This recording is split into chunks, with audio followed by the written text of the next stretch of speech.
have no seat.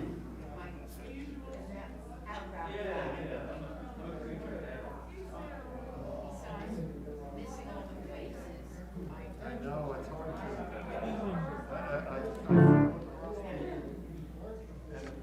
If they put a hat on and mask on.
Hello, hello, hello, hello. There we go. Good morning and welcome to the Morristown Unitarian Fellowship, well, Unitarian Universalist Fellowship. We added the second U, have to remember that. And we are delighted to welcome you on what is a holiday weekend, an intersection of a number of holidays. Our service is titled Light One Candle. Just curious, who knows which the one candles are today that get lit? Anyone have an idea about one of them? Advent. And the second one? It's kind of a trick question. One candle. That's true. It is a trick question. But they're up for the trick question. What is the one candle that looks like two? Oh, true. That's true because it's Sunday. We have 3 one candles. You got it. That's exactly correct. And then what's the other one candle? That's right. It looks like 2, but really it's 1. Really complicated for something that's called light. Well, You know, Jewish holidays are like that. What's the 8th day of a 7-day holiday? It's where So let us all welcome to those of you online. We're so glad you're with us. And of course, welcome to everyone in the room. Let us open with our affirmation. I'll say it quickly, and then I invite those of you in the room and online to say it with me together. So it goes like this. It is good to be. It is good to be here. It is so good to be here together. Let us say it together. It is good to be. It is good to be here. It is so good to be here together.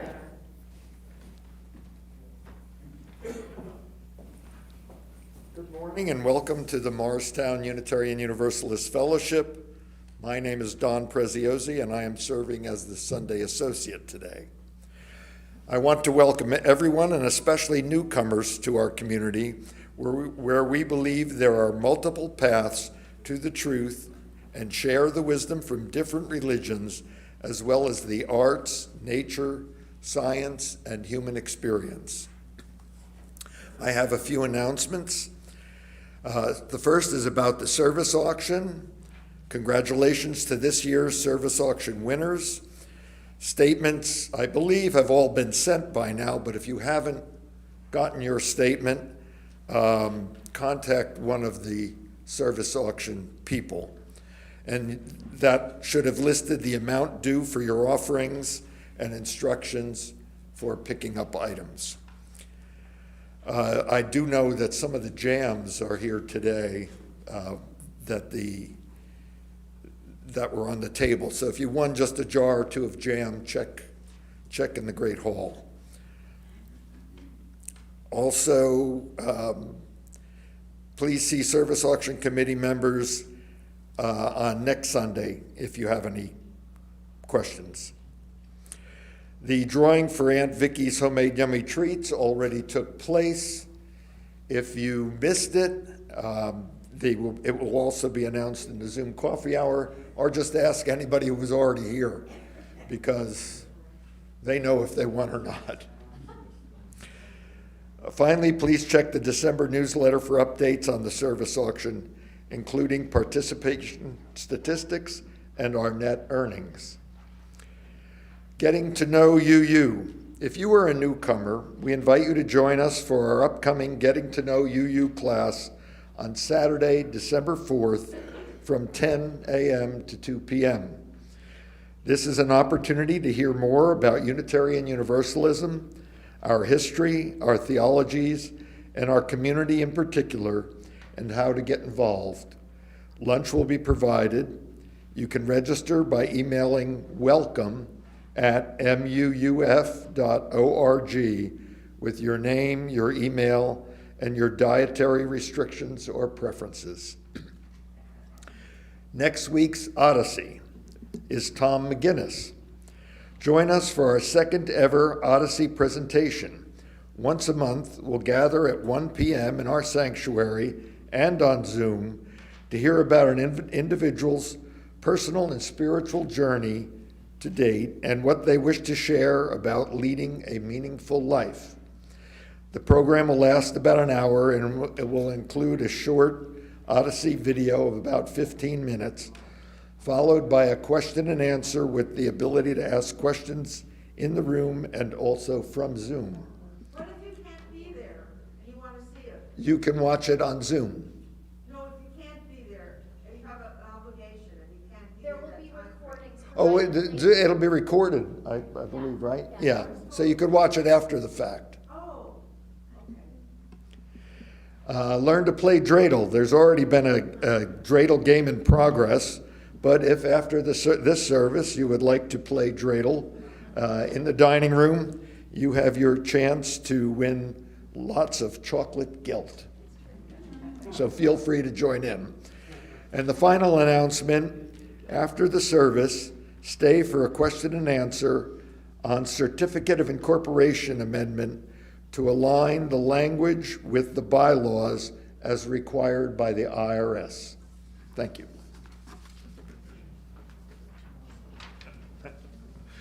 Now please join in for the chalice lighting by James Vila Blake.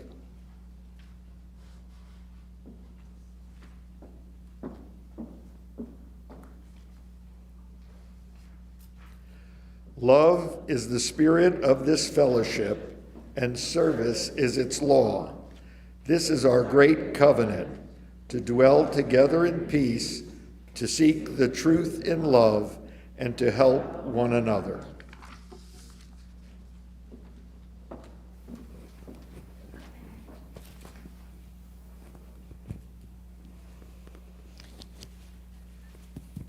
So we have our 2 more candles on this light 1 candle 3 times Sunday.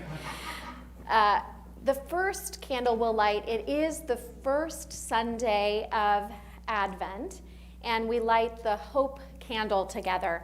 And I thought it would be nice if this one was a collective hope candle.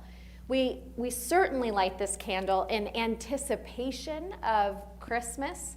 And as we Unitarian Universalists often say, each night a child or day a child is born is a holy night or day, and each child could be one more Redeemer.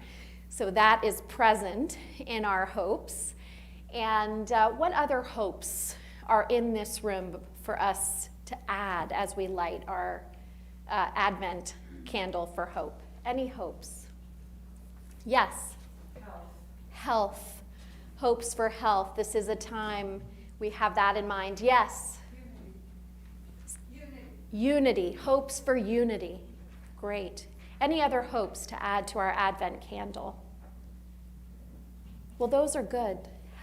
Health and unity, and each child being one more Redeemer. Yes, Zella, one more.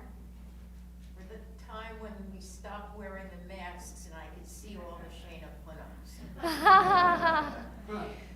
I love it, Zella. And I'm repeating it to make sure those online hear it. For the time when we no longer have to wear our masks and we can see one another's Shana Punams.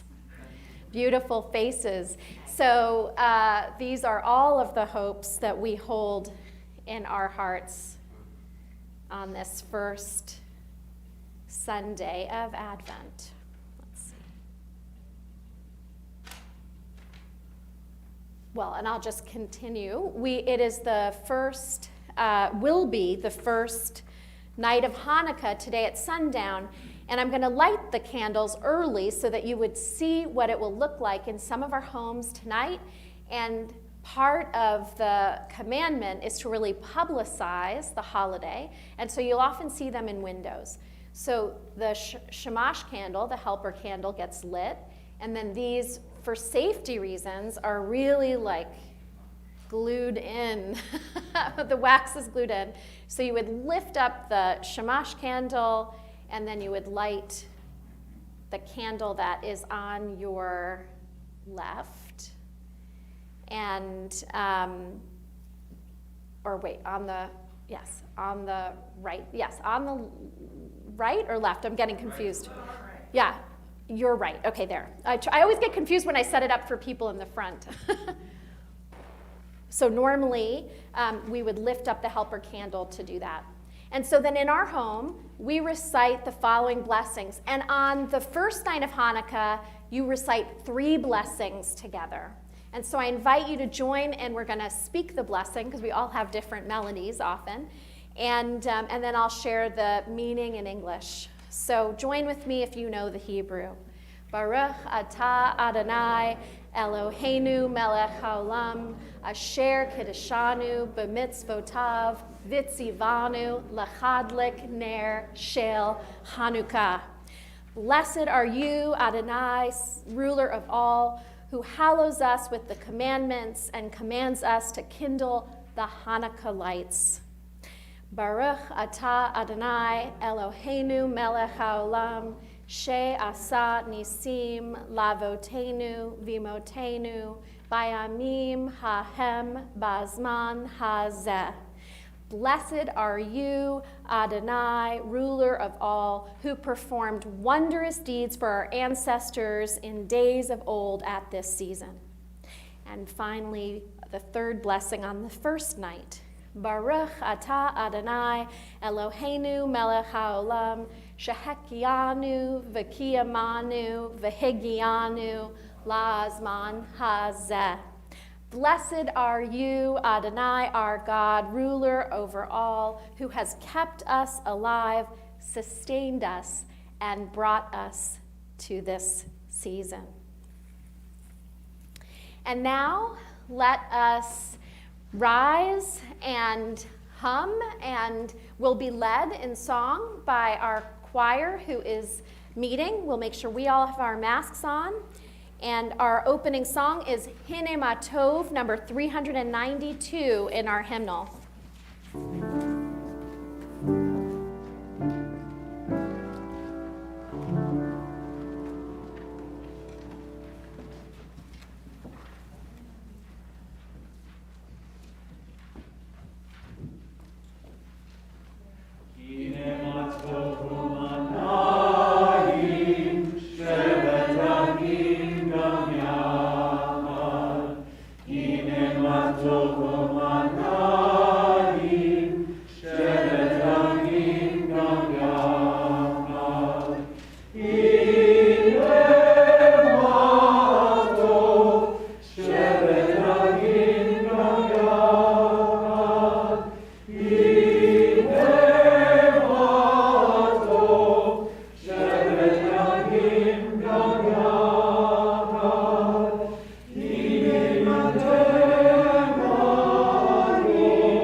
And Alex, if you would lower our screen, we have a really new story about Hanukkah that many of you may not have heard. This is a great story for children and grandchildren, and especially for neighbors. It's called The Night of Hanukkah by Erica Pearl, and the illustrations that you see are by Shahar Kober.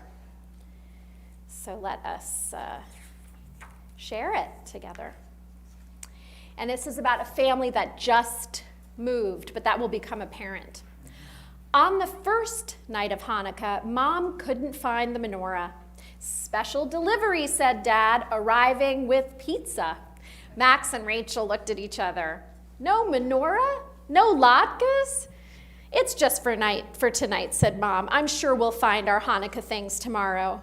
Exhausted from unpacking, the family sat down to dinner in their new apartment. It was nice, but it didn't feel quite like Hanukkah. On the second night, the missing menorah still hadn't turned up. Should we go to the store, asked Max. No, we'll find it soon, said Rachel. Besides, I have an idea for tonight. Rachel and her brother are over here, and they made a beautiful menorah. Max helped his sister to decorate. But when it came time to light the candles, Mom realized that she packed them with the menorah. Now should we go to the store, asked Max. Mom checked her watch and shook her head. Everything is probably closed by now.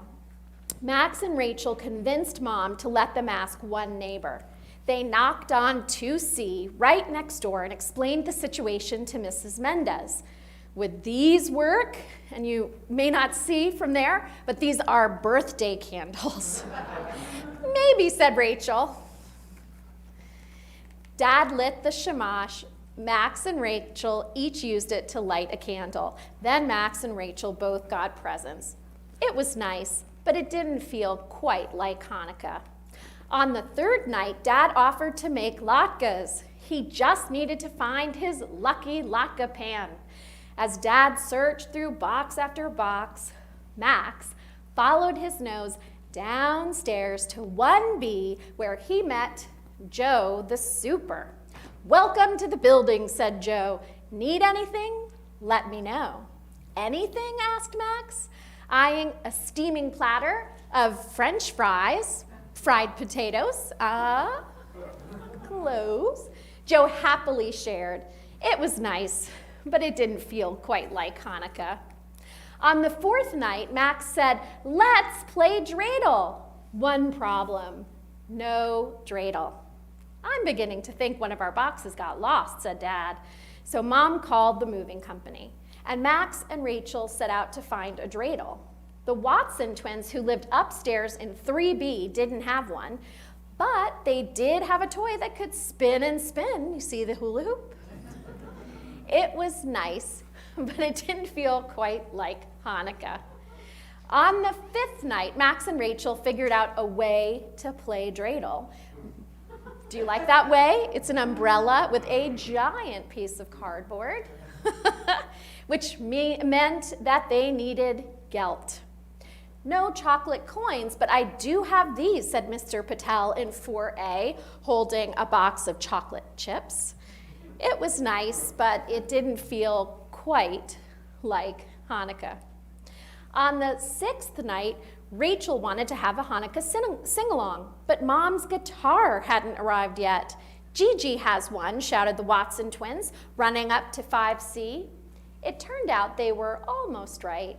Mom taught Gigi the chords to Rock of Ages, and everyone sang.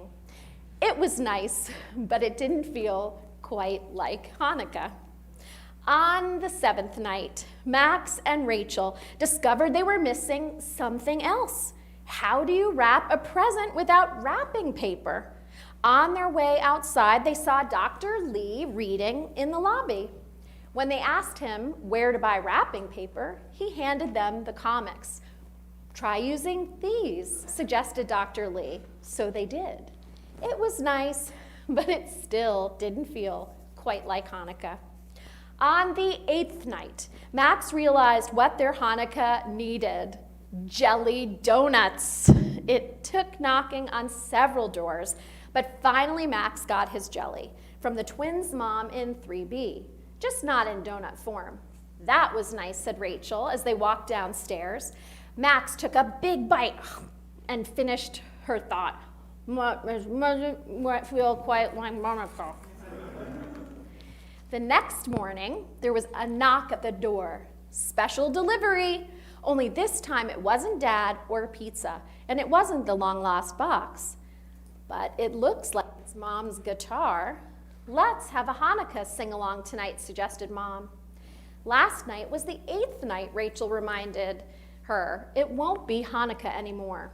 Maybe it should be, said Max, pointing. 9 candles. How about 9 nights? Rachel's eyes lit up. She whispered to Max. Max whispered back, and together they developed a plan. With a box of candles and a box of crayons, they set it into motion. That evening, Max and Rachel waited and waited.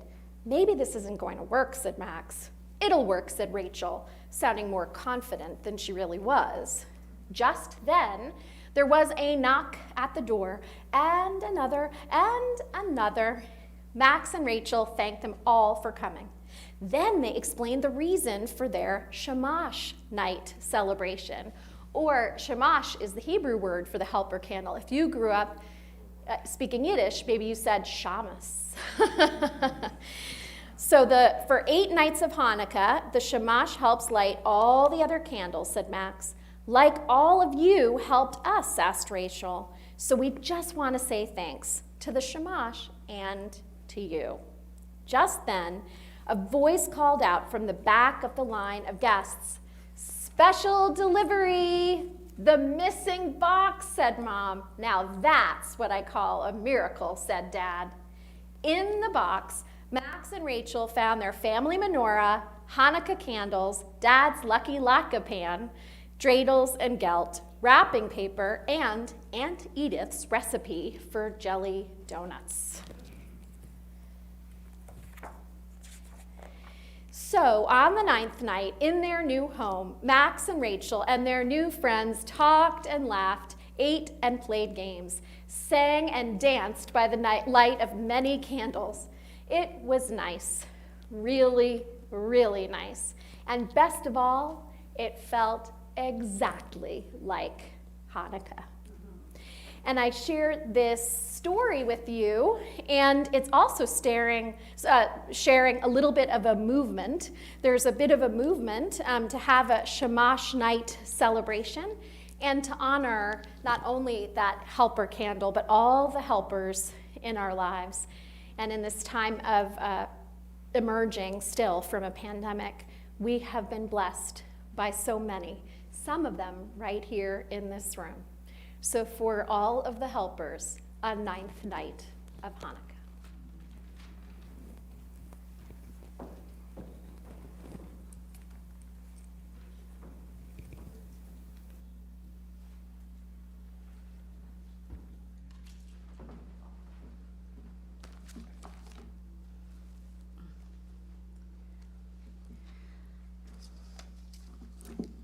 And now is the time in our service where we give and receive our weekly offering. We believe that generosity changes lives. It changes lives of those in our community, and it changes our lives in the giving. Our offering this morning will be split 50-50 between the work of this fellowship and that of Homeless Solutions. You can give via cash or check. You can also give online or via text. Thank you so much for your generous contributions. They make a difference.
It's the time when we share the milestones, the transitions, the joys, the sorrows and challenges that have happened in the lives of our fellow congregants since we last met. I have one milestone in from Pat De La Fuente. Thank you, Pat, for sharing this. And it is about Elbjorg Birkenkamp. And I also want to hold her son Peter and her granddaughter Rachel. Elbjorg had a stroke, but she's recovering in a rehab at the Atlantic Rehabilitation Institute at 4 Giralda Farms in Madison.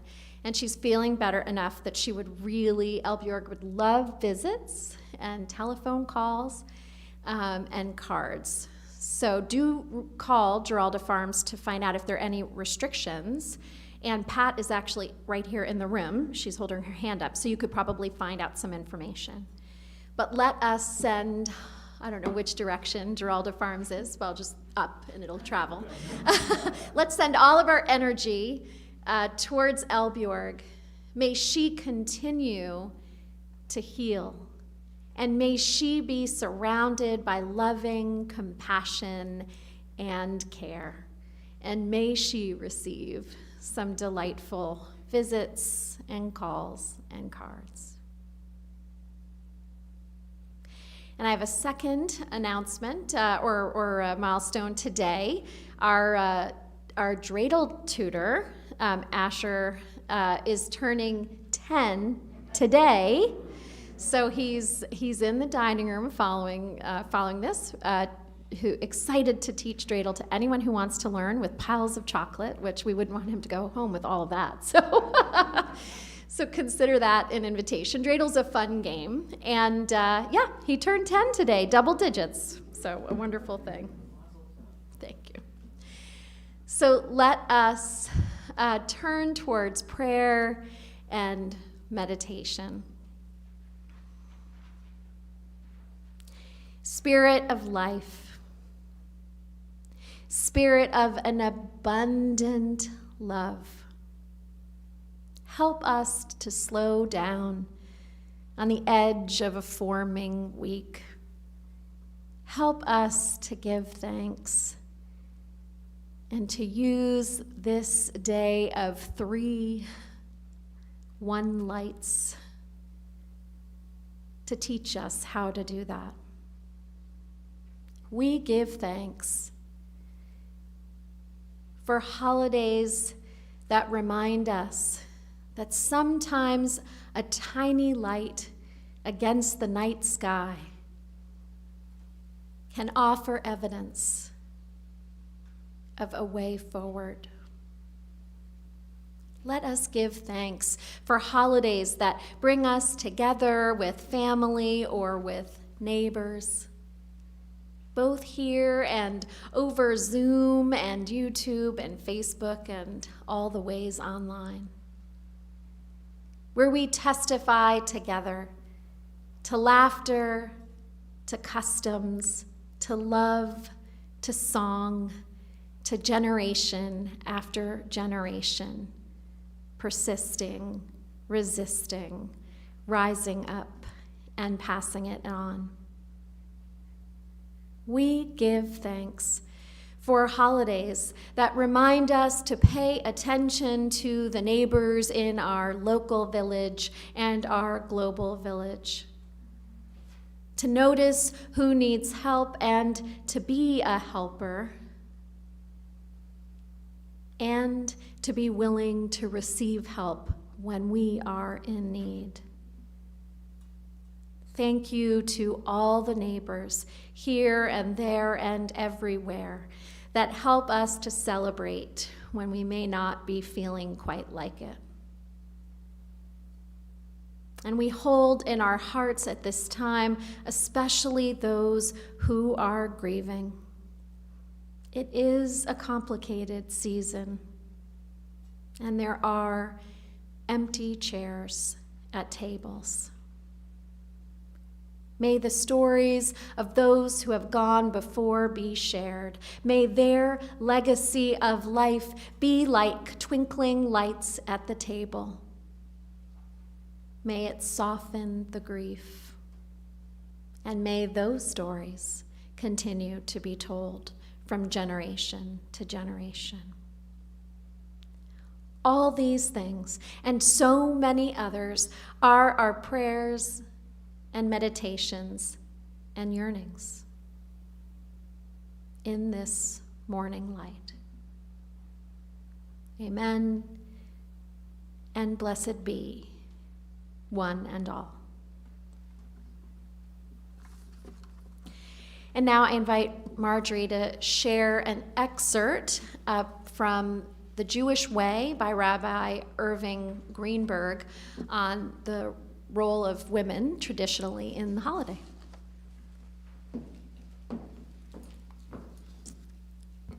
Thank you, Alison. So there are special traditions associating women with the Hanukkah miracle. The most famous is that of Judith and Holofernes. During the Maccabean Wars, Judith's hometown of Betulia was besieged by a Greek army led by Holofernes. The military situation appeared to be hopeless. Despite the fact that she was a modest, shy widow, Judith volunteered to go on a dangerous mission to save the town. Dressed stunningly, she went to seek out Holofernes, the general besotted with lust, invited her to his tent and remained alone with her.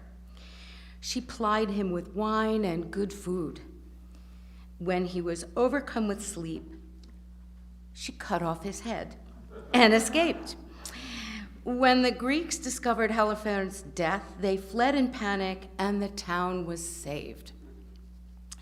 Since a woman had been the primary agent of a Hanukkah redemption, the Talmud ruled that women are included in the obligation to light candles, although normally they are excused from time-fixed positive commandments.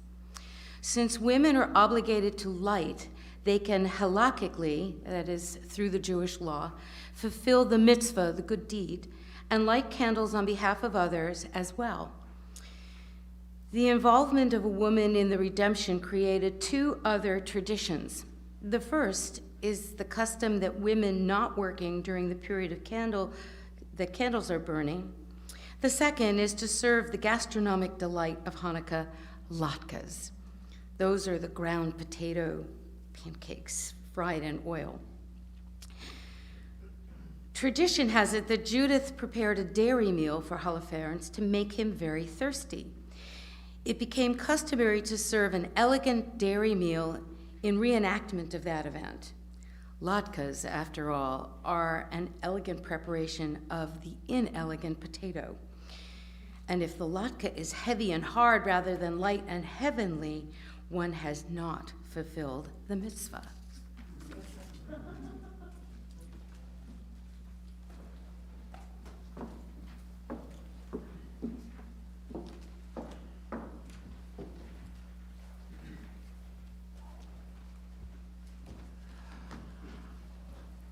Our choir has been meeting on Thursday nights again, which has been a wonderful joy.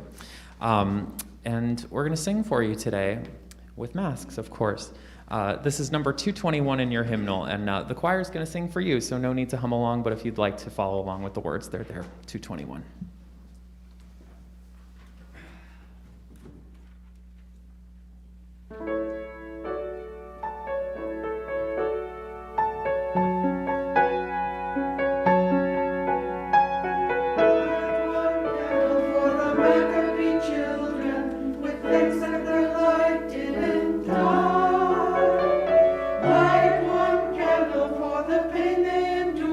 When the right to exist was denied.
I swear every time I hear that song, I'm like 6 years old and Peter Yarrow is visiting PS6, but that's that's where I go.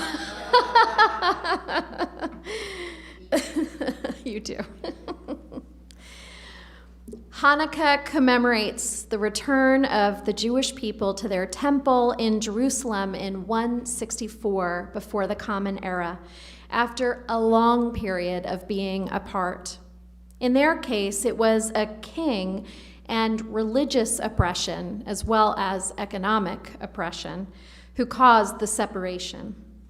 We are also celebrating our return to our sanctuary after a long time of being apart. And in our case, it has been because of the coronavirus and public health. The two stories are quite different, yet there are resonances, especially in this time of returning. This is our first month back in the sanctuary. There and back then, they were full of hope and joy to be back, and so are we here and now. There and then, they were rededicating themselves to their faith and to tending the sacred space, which was the container for their spiritual lives and their collective dreams. This is the case for us here and now. There and then, they returned full of anxiety, full of questions like, would they have enough? Would they have what they needed? And an awareness that people were out of practice and needed to be trained and retrained, and all the things needed to be put back in place too. So it is with us here and now in this first month of returning to this space. Each week, another thing seems to snap back in place. That projector was very out of place 2 weeks ago, but it's back where it belongs, as just one example.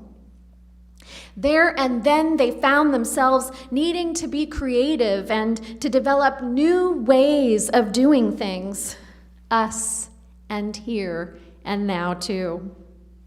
There and then, they were filled with a spirit of thanksgiving that they had survived, that they were in their spiritual home again, and that they were able to practice together again.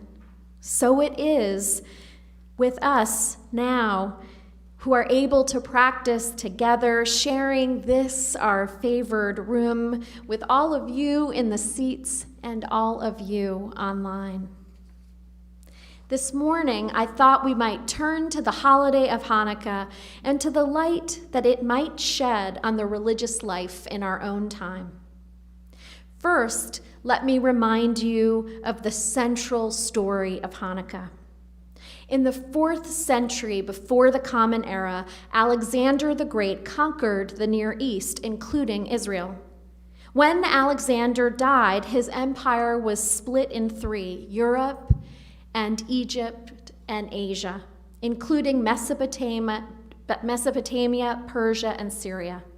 People across the region were influenced by Greek thought and practices, but the kings who followed Alexander allowed Jewish people the freedom to either move further in the direction of Greek customs and beliefs or to continue practicing traditional Jewish customs. In the 2nd century before the Common Era, a Syrian king rose to power, King Antiochus IV, who had plans to conquer Egypt and to move towards, and I'll put this in quotes, unifying the world. His vision of unity is a little different than the one mentioned earlier, I'm sure. He viewed the different customs and values of Jewish people as a threat to his campaign, and so he outlawed 3 things: studying the Torah, observing the Sabbath, and the practice of circumcision. Antiochus had what he called a quote-unquote purified Judaism that didn't involve those 3 things, amongst others, put in the place of traditional Judaism. And he was choosing the priests at this point, and he had them in his pocket. So he had them add a statue of Zeus to the most sacred temple, and also had them begin to sacrifice pigs on the altar.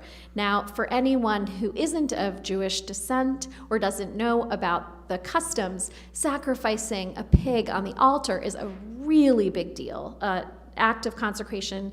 Observant Jews don't even eat pig, let alone sacrifice them on altars. As they moved towards the countryside to do the same in smaller temples to put in place this purified Judaism, a revolt was born. In 167, in the town of Modin, a priest came to sacrifice a pig on the altar. Again, a serious desecration. Now, I'll also mention that the king and the aristocracy were exploiting the poor farmers, Jewish and Gentile, throughout the countryside to fund their lavish lifestyle and the king's war. Resentment was brewing. When an older traditional priest named Mattathias Maccabee in Modin saw that pig on the altar, something in him snapped, and he killed the king's servant and pulled down the altar.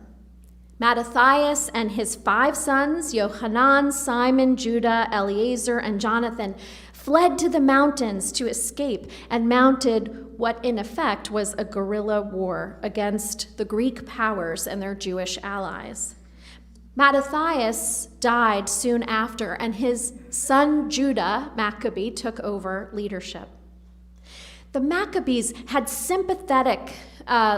had a lot of sympathy in the local population across the terrain because the people there were resisting the settler powers as they were forcing them to cease meaningfully being Jewish and also exploiting them, again, Jewish and Gentile, for their resources. Judah and his forces defeated that trained army and were able to reclaim the temple in Jerusalem, in part because of all of that local support. On the 25th of the lunar month of Kislev, which begins at sundown tonight, on the 3rd anniversary of the Greeks desecrating sacrifices, the main temple was rededicated. When they arrived, they only found 1 cruse of oil, only enough to last 1 day. But it lasted 8 whole days and nights, the little cruse that could.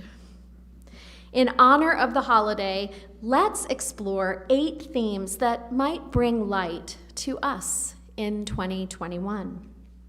First, creativity is the spark for religion in a season of returning. So the Maccabees had 2 challenges. Other holidays in the Jewish calendar are found in the Bible and connected to flashy miracles. Think about the Exodus and the story of all of those plagues and the parting of the Red Sea. Hanukkah, the holiday of rededication, is nowhere to be found in the Jewish Bible. Not even in the Protestant Bible. The stories of the Maccabees can be found, however, in the Catholic version of the Bible. Some people might be thinking, I didn't know there was a different Bible for the Catholics and the Protestants, but there was a whole movement to get rid of everything in the Protestantism that didn't have the original Hebrew. And let's face it, the candles in the menorah, that's no burning bush.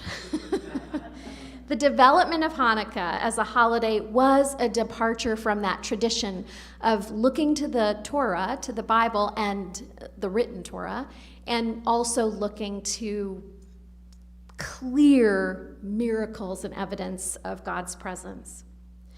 By doing so, they asserted that human experience was enough. The military victory, just the rededication of the temple, that anniversary, and that little cruise, that it was enough, that even lay folk could create a new holiday.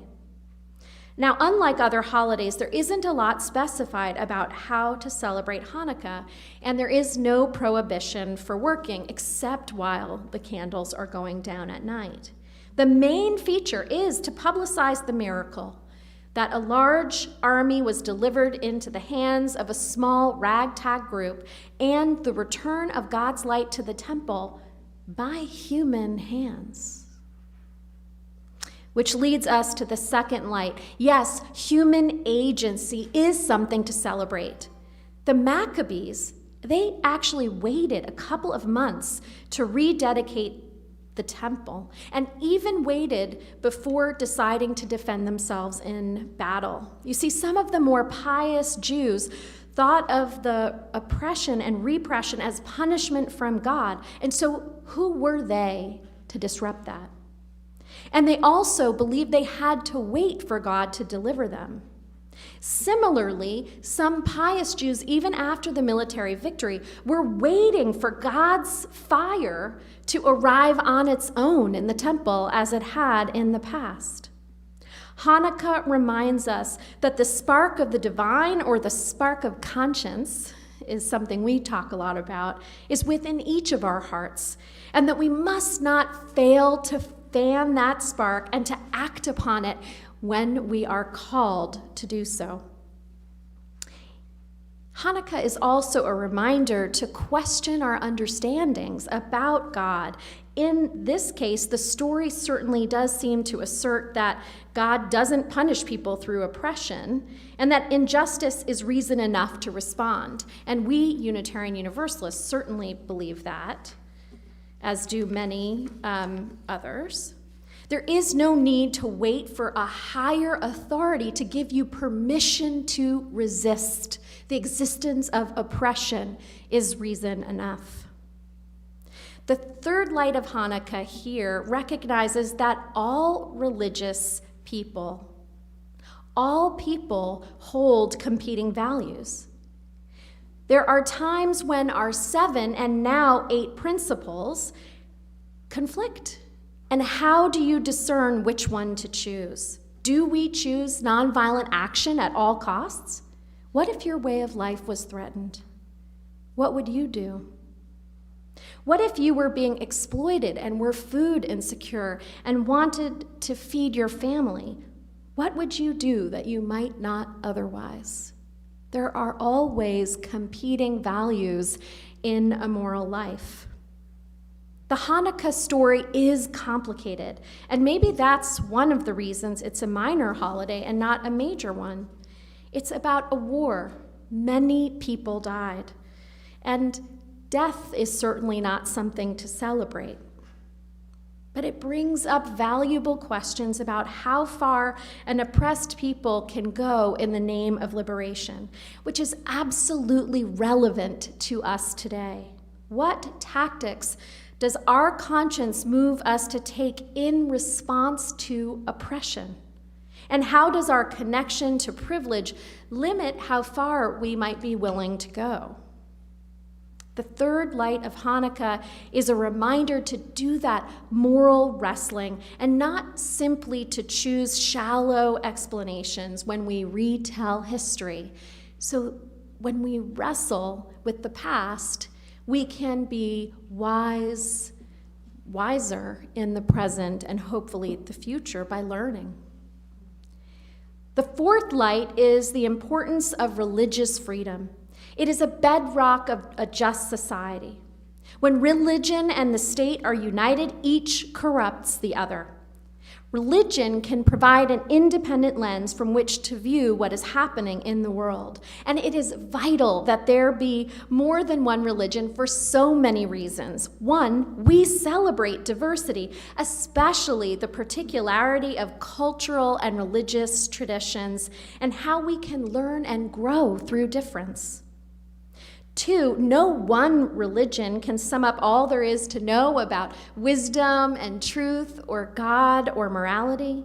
And three, one religion would never be able to include all the rich variations and the human expressions of how people connect to something of the spirit or something larger than themselves, or a path that connects them to something larger than themselves.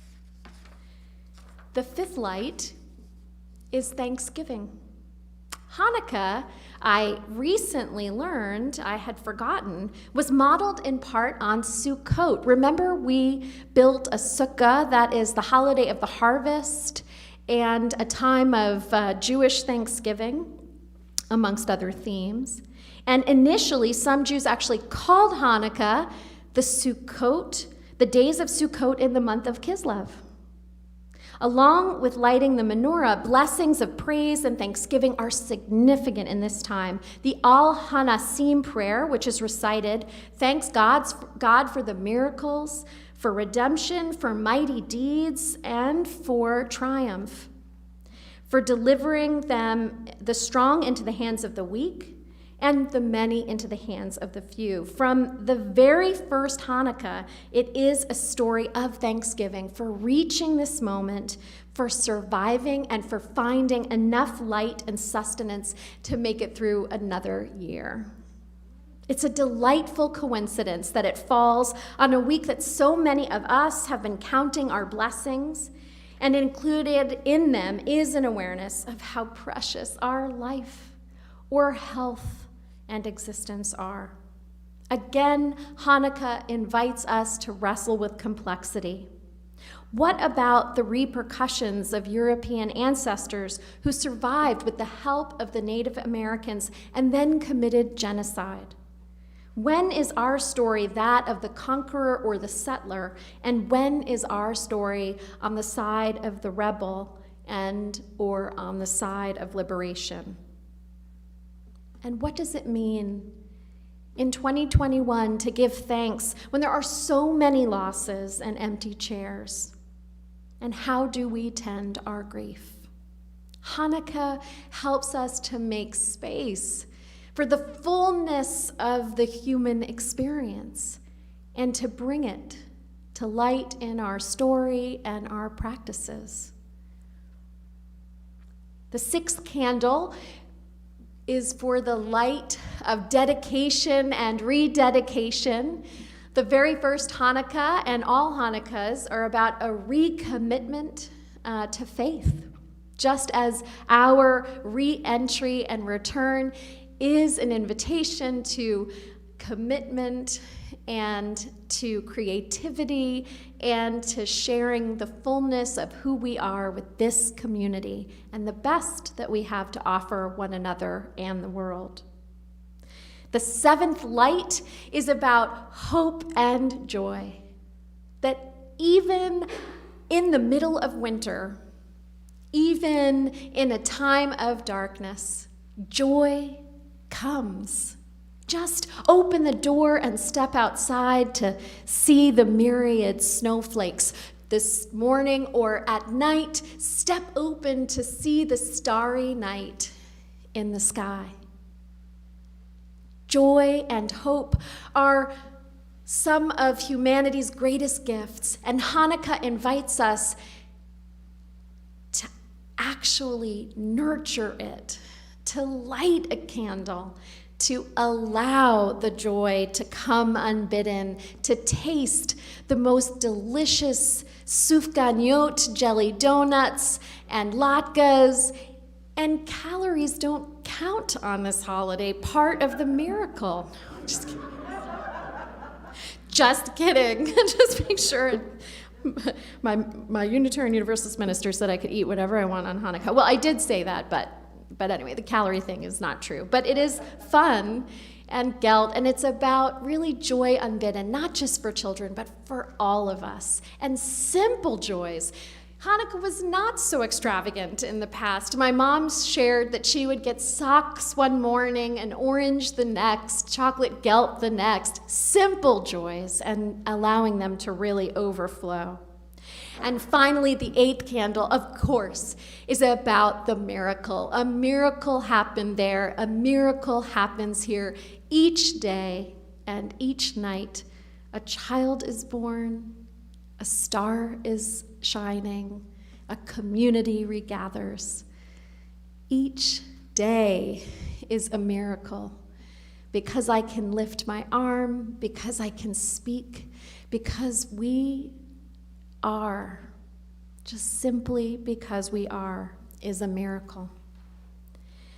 Even when faced with adversity of the highest order, miracles abound. As Chaim Potok shared in a story from a Hanukkah in Auschwitz, a group of Nazi soldiers mocked Jewish prisoners by offering them a good holiday meal, consisting of 1 loaf of bread and a pat of margarine. In that moment, in that place defiled by a defiled piece of earth, of the temple we call earth, they put that margarine to its best use and made a small Hanukkah candle, lit it, and celebrated in front of their captors. In that moment, they set themselves free. So I wish you all the lights of Hanukkah this week and this season. May they well up in your heart. May thanksgiving abound, creativity abound, dedication and rededication abound, a commitment to acting for justice abound, hope abound, joy abound, miracles abound, especially the miracle of the human heart as it transmutes into deeds of justice, acts of compassion, moments of holy resilience, and wild abandon into peals of laughter when you are near someone who's allowing themselves that freedom. May all those lights accompany us throughout this season, and may we be transformed by them. By each small light, we shall see the next step to take. May it be so, my friends, and happy Hanukkah. Let us close by singing Rock of Ages, Mautzor, together.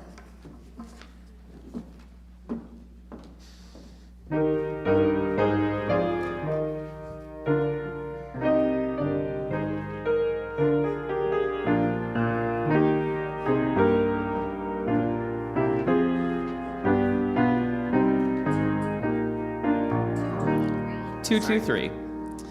Rock of ages, let our song praise your saving power. You amidst the raging foes were our sheltering tower. Raging as assailed us, but your arm availed us, and your word broke their sword when our own strength failed us.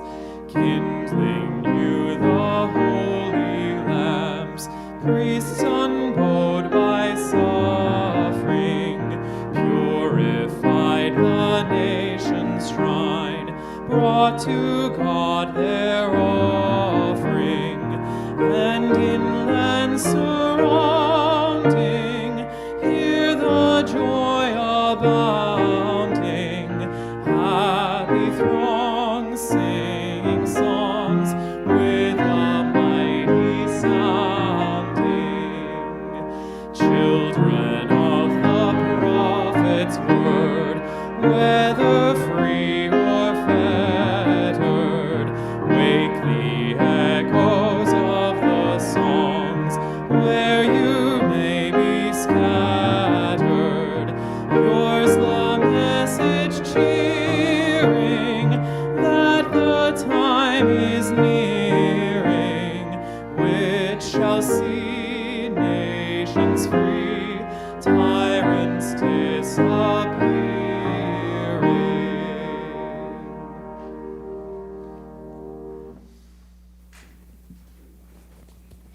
Abraham Joshua Heschel once said, "Pray as if everything depended on God, but act as if everything depends on you."